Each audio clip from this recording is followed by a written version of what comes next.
parts of the world on helping them also through this horrible situation where 151 nations are going through it. We're working to ensure that the supplies are delivered where and when they're needed. In some cases, we're telling governors, we can't go there because we don't think you need it and we think someplace else needs it.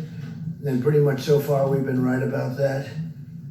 And we'll continue to do it as it really gets. This will be probably the toughest week between this week and next week. And there'll be a lot of death, unfortunately, but a lot less death than if this wasn't done, but there will be death. We're looking for an obvious focus in the hardest hit regions.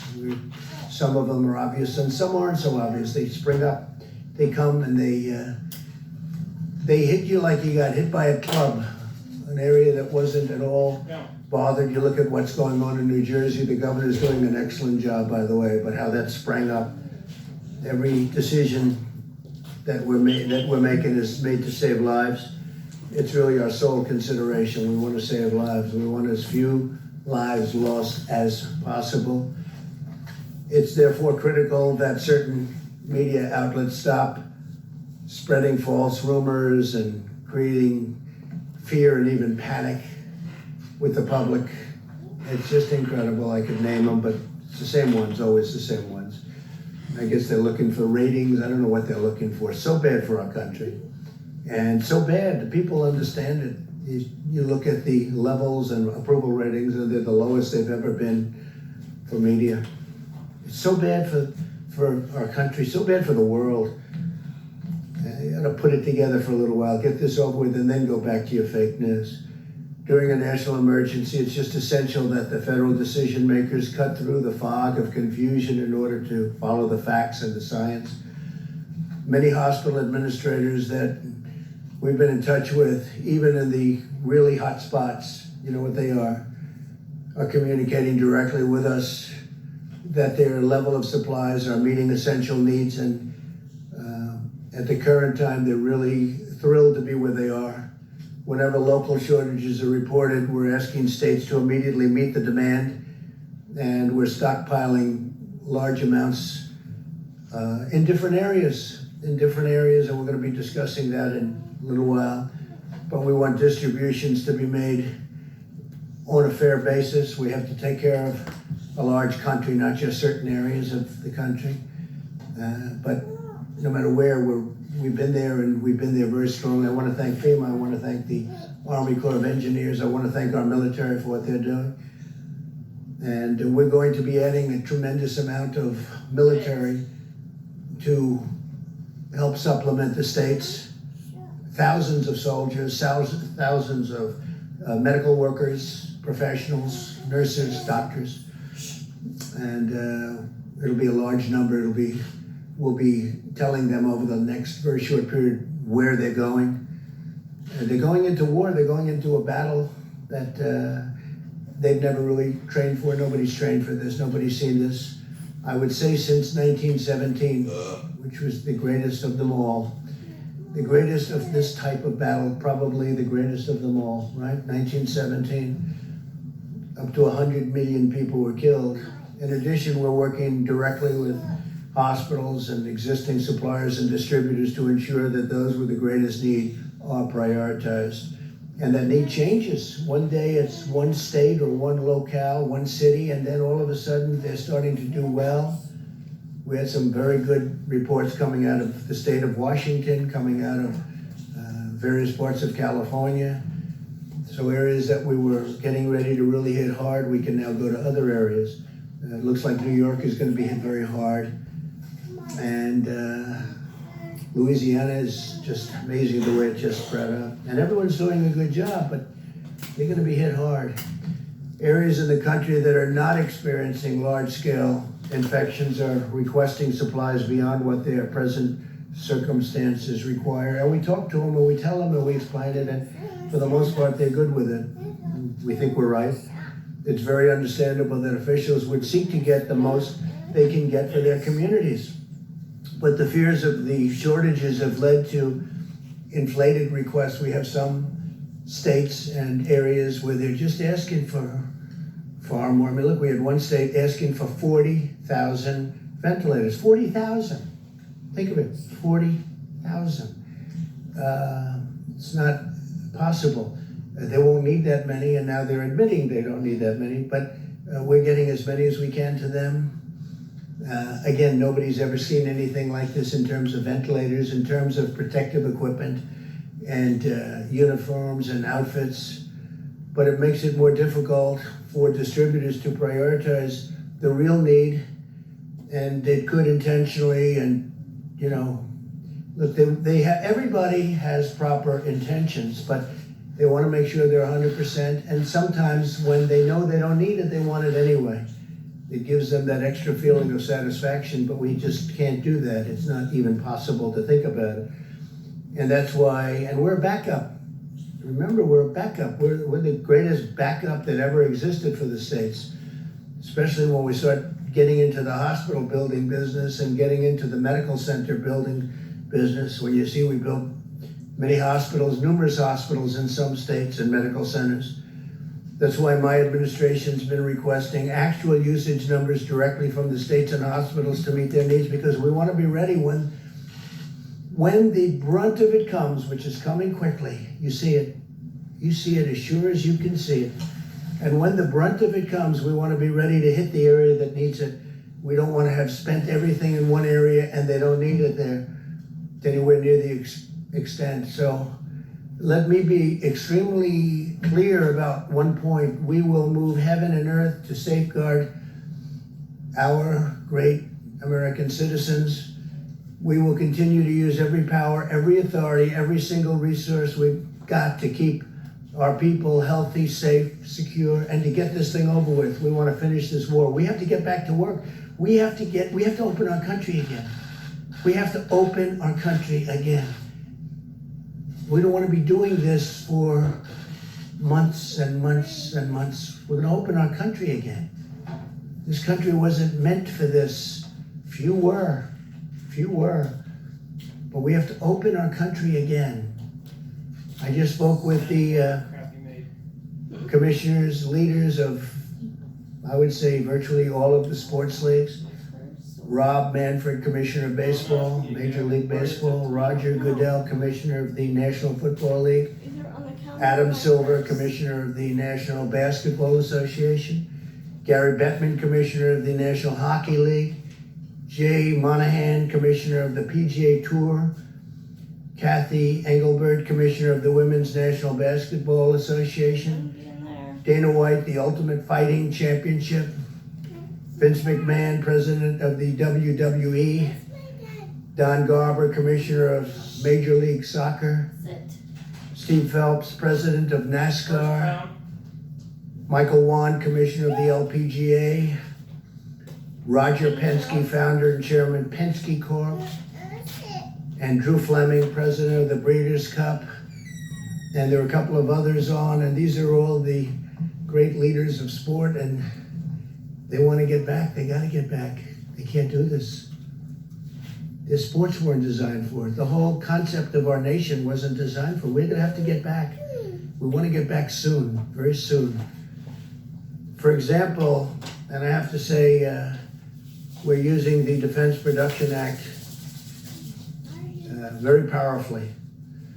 In some times directly, in many cases indirectly. Just the threat of it's usually enough. But FEMA and HHS have ordered 180 million, think of that, 180 million. Who ever heard of 180 million N95 masks? And we're working now with 3M to see whether or not that all works out, but we want them to help our country. And I think it's going to be okay. We're going to soon let you know, but we need the masks. We don't want other people getting it. That's why we're instituting a lot of Defense Production Act. You could call it retaliations, because that's what it is. It's a retaliation. If people don't give us what we need for our people, we're going to be very tough, and we've been very tough. Usually we don't have to use it, but we've used it plenty. It's turning out more and more, unfortunately, and it works very well.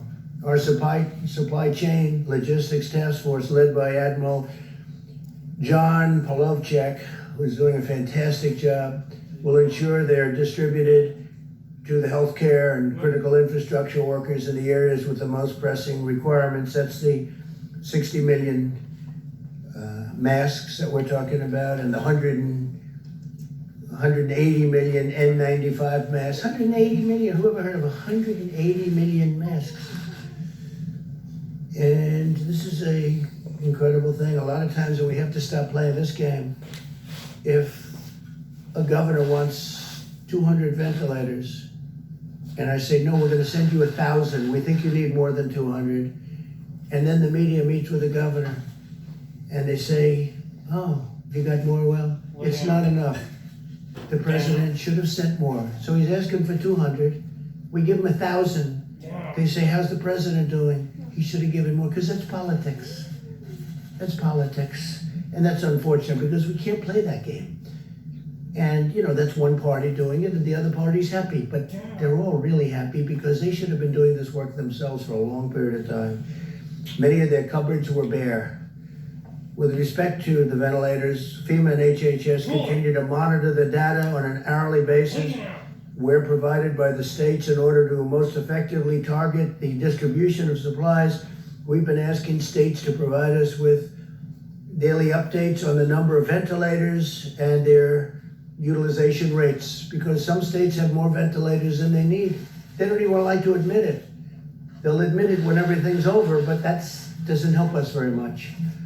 This data is vitally necessary so that we can ensure ventilators are getting to the right place at the right time.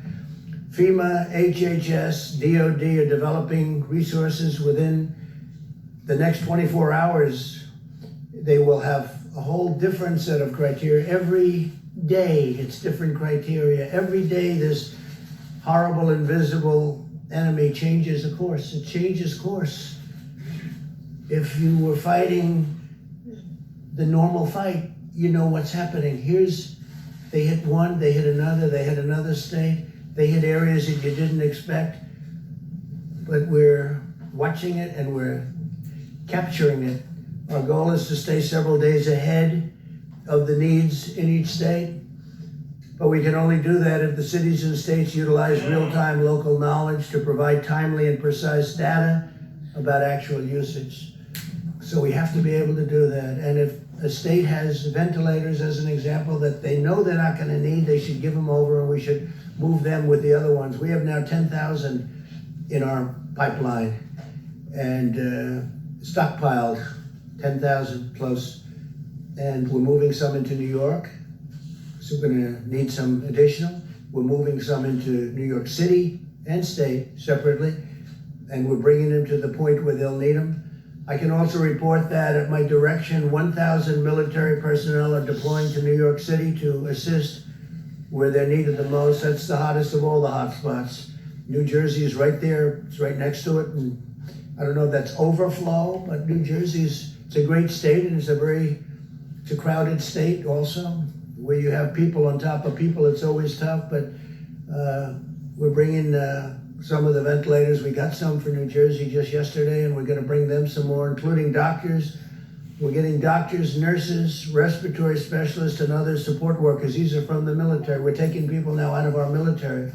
We've been doing it, but now we're doing it on a larger basis, and I want to thank Secretary of Defense Esper, who will detail some of what we're doing tomorrow and Monday. As the situation in Washington State continues to stabilize, we're returning a 300-bed federal medical station to a different location where we need it, and we appreciate that. They won't be needing it, and we appreciate them letting us know. We're going to move it to a different location. It was already built. Many governors initially made large requests for federal support for their states in anticipation of a greater number of cases, but the residents of Washington State have done a really good job of following the federal distancing guidelines. They really have. I'm also pleased to report that Oregon will be spending and sending. They're spending a lot of money because they really did stockpile well, and they're also sending 140 ventilators directly to New York, which we appreciate. And I want to thank the Vice President for the great work he's doing every day, dealing with our nation's governors. Mike Pence has been working day and night on this, and we want to get it over. He's got to get a little more sleep than he's getting. He hasn't been getting very much, I will tell you that. And we're all in this together, and it's a beautiful thing to see how people are joining forces to help one another. They really are. In addition to our courageous doctors, nurses, and healthcare workers, I also want to thank the incredible food supply workers who are feeding our nation. I spoke just a little while ago to Senator Bozeman. You know Senator Bozeman, we all do. He's a great senator, he's a great person. We spoke just this morning and we discussed how important it is to keep our farmers and ranchers, processors, and distributors in our nation's prayers. And I want to thank the senator for the incredible job he's been doing. And a lot of the senators and congressmen and everybody's working very hard. My administration is working very aggressively to pioneer new medical countermeasures to treat and prevent infection. Working on a lot of things. We must utilize our nation's scientific brilliance to vanquish the virus. We have to vanquish the virus as quickly as we can, because we have a lot of things happening in this country and we have a great future, but we have to get back to work. This week, the FDA established the Coronavirus Treatment Accelerator Program, which is expediting the development of new antiviral and other therapies, and they're doing it on a very rapid basis. And I think we're having some very good results. We'll tell you about that. HHS continues to speed the development of therapies derived from human blood that have the potential to lessen the severity or shorten the length of the illness. And as you know, last Saturday, the FDA also gave emergency authorization for hydroxychloroquine.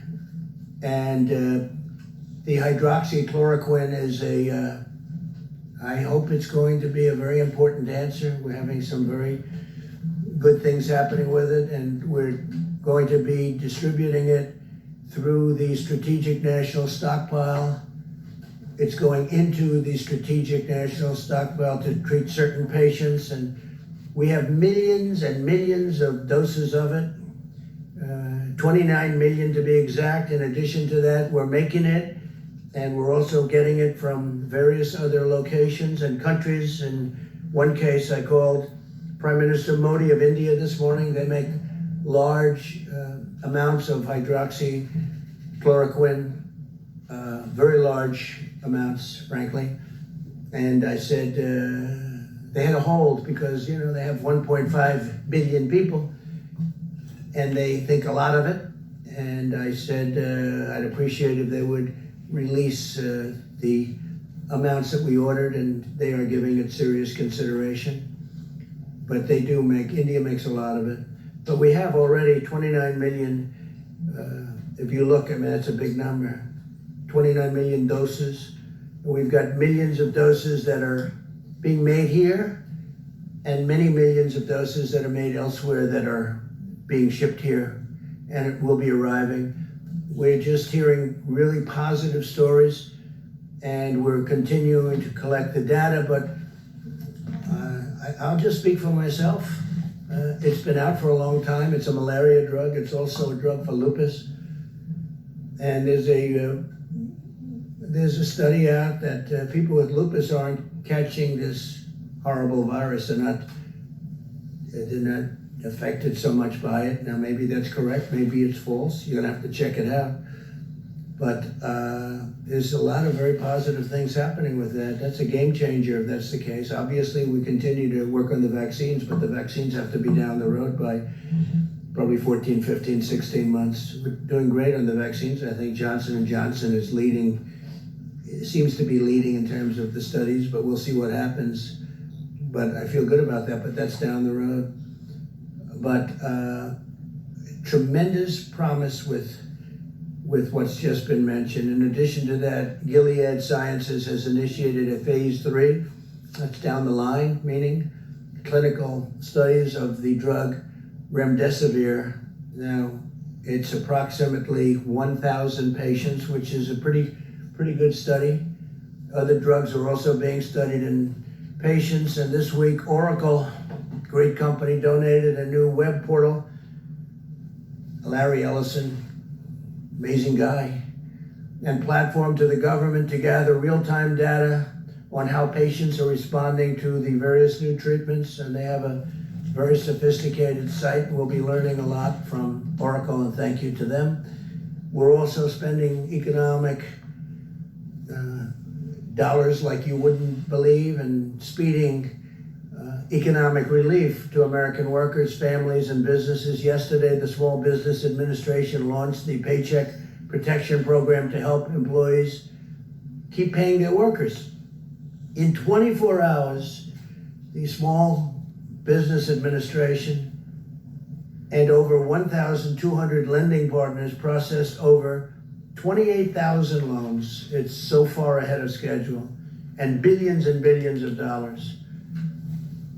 It's worked out incredibly well, and I want to thank Bank of America and JP Morgan Chase and a lot of the big banks that have been involved, and a lot of the community banks.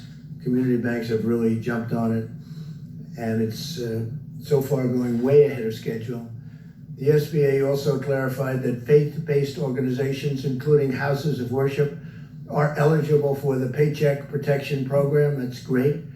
As well as the Economic Injury Disaster Loan Program that you're familiar with, on the same terms as every other applicant.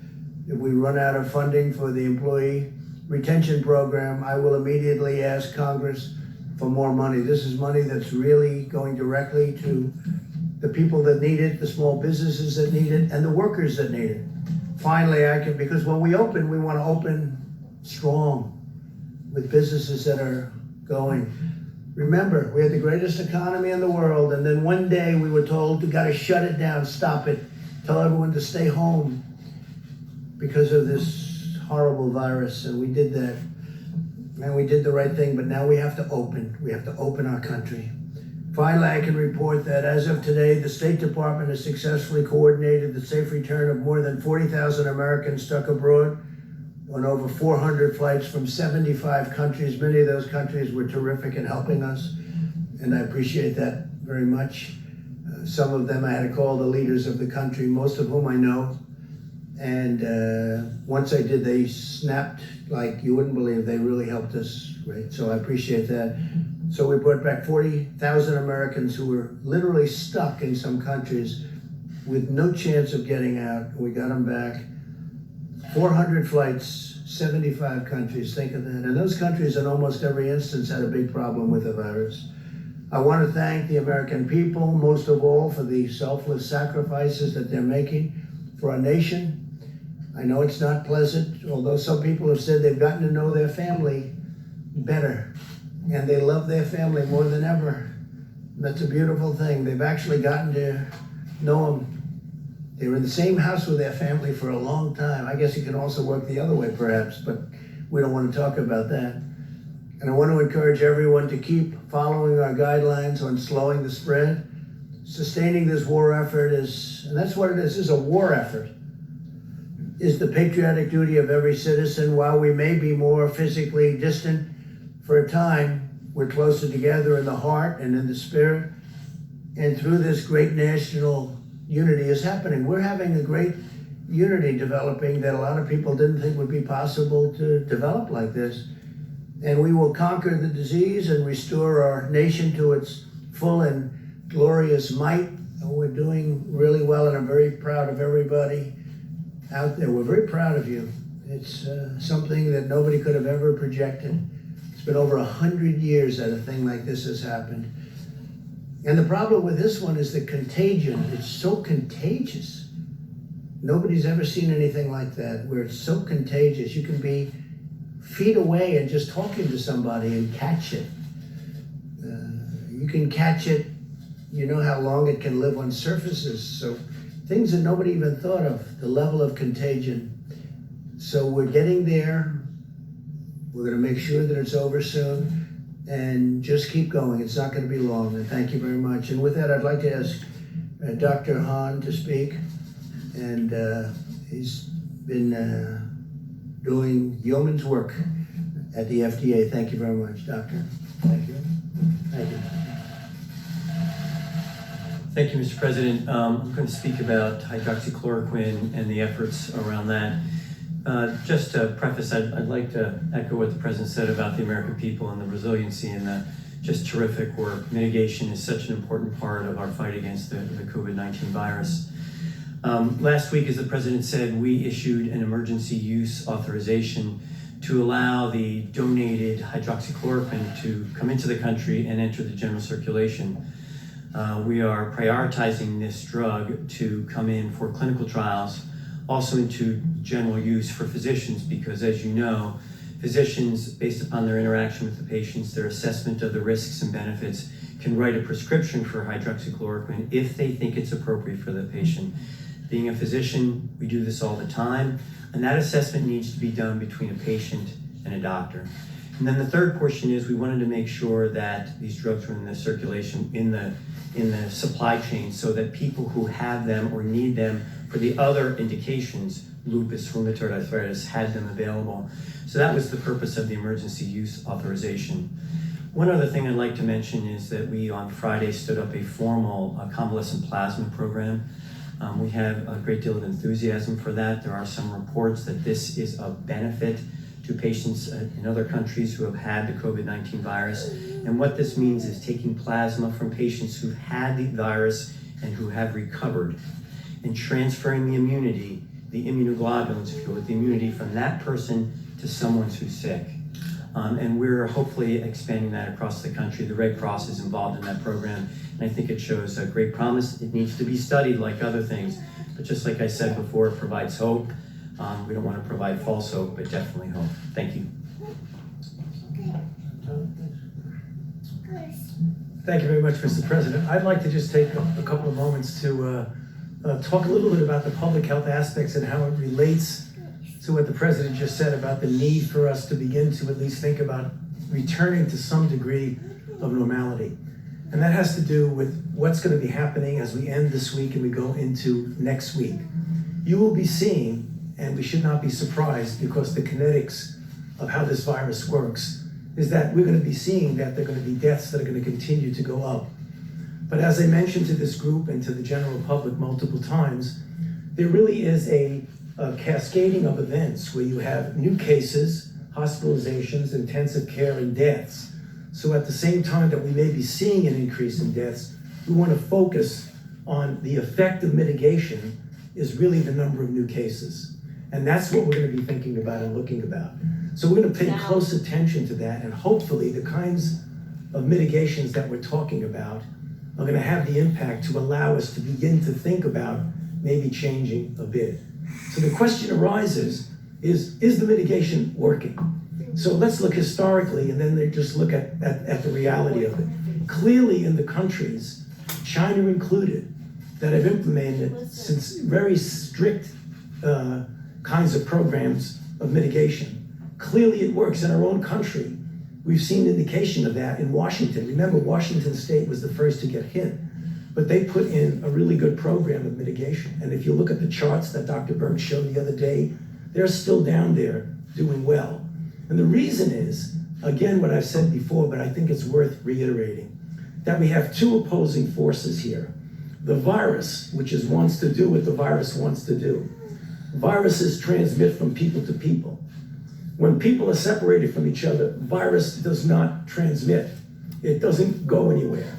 And that's the reason why something as simple as the physical separation, because if you look at the Vice President's chart that he shows all the time here from this podium, every aspect of that ending the COVID outbreak in 30 days has some aspect of it of physical separation, whether that's avoiding crowds, whether that's staying 6 feet away from people, whether that's doing teleworking, all of it does that. That's our most important tool. We'll be talking about vaccines and drugs and things like that that will mitigate later. But this is what we really have to do. And I wanna actually just plead, as I do multiple times from here, to the American public. You know, as sobering and as difficult as this is, what we are doing is making a difference. So we really need to continue to do that. I must tell you, I was just mentioning to the Vice President as we came in, last night when I wasn't here, I went out with my wife and actually did a little power walking down Massachusetts Avenue. For those who live in Washington know what I'm talking about. And we passed a couple of restaurants where people were getting takeout food. The restaurants were closed to people going in, but they were open to takeout. And I saw something that absolutely made me feel really, really good. They were separating themselves by at least 6 feet. In fact, some of the restaurants had little things on the floor that said, stand here and then stand there. And I think if we as a nation pull together to do that, hopefully when we keep coming back here at these press conferences, we'll be able to show you that that curve that we keep talking about is going in the right direction. I'll be happy to answer questions later. Thank you. Okay, please. You said earlier that the virus is springing up in areas you did not expect. Yesterday you said some states in the country are not in jeopardy. The fact that this is unpredictable, isn't that an argument for every state to have one of these I don't stay-at-home think so. orders? Look, there are some states that are, you have great distance, natural distance, big land, few people, and they're in very good shape. And if there is a case, they can quarantine that person, or that person will be separated, will be brought to a hospital, secure area.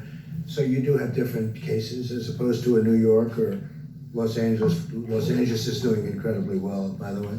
But areas where you have lots of people tight together is a big difference. So no, they're different. There are many different cases. Please. You mentioned military off the top, so 1,000 troops going to New York, and then are we expecting other mass deployments around the country? And then is it just Army? Is it? No, not mass. Many of the places are really in great shape. They really have done a fantastic job. And we may add to the 1,000, but New York will be getting about 1,000 military people, nurses, doctors, lots of other people, because that's what they need. Yeah, and that's medical. No, medical military. Please. Sir, you tweeted earlier today that you like the idea of a second coronavirus task force that was focused on reopening the economy. Thinking about it. So I was wondering if you were planning to go forward with that. Thinking about getting a group of people, and we have to open our country. You know, I had an expression, the cure can't be worse than the problem itself, right? I started by saying that. And I continue to say it. The cure cannot be worse than the problem itself. We got to get our country open. Reopening, can you talk about your call with the sports commissioners? Did you say you'd like to see people back, fans back in arenas and Absolutely, city halls? I want fans back in the arenas. I think it's by whenever we're ready. I mean, as soon as we can, obviously. And the fans want to be back too. You know, they want to see basketball and baseball and football and hockey. They want to see their sports. They want to go out onto the golf course